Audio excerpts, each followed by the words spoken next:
కృష్ణుడు పగడి కూడా నిద్రించుచున్నాడు. ఆలమందల చేత అలసియా లేక ఆలుమందల చేత సొలసియా లేక కపటి నిద్రయా? ఏది ఏమైనాను యాచనకై వచ్చిన వాడును వేచి ఉండక తప్పదు కదా.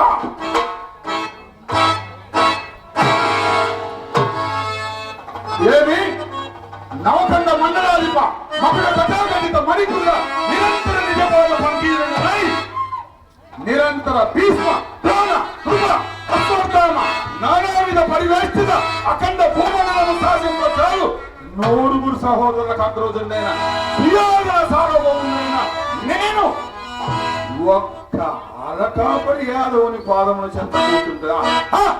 కాదు కాదు, ఆ శిరోభాగమందున్న నవరత్న ఖచ్చిత సింహాసనంలో కూర్చుండదా? అది ఏ మాకు తగిన సింహాసనం?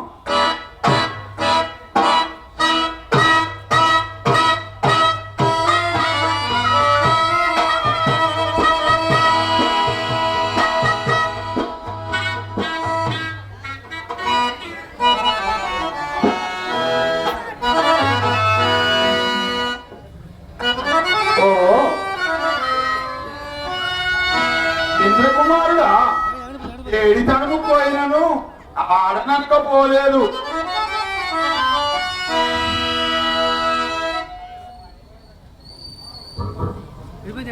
ఆహా, ఏమి చిత్రము!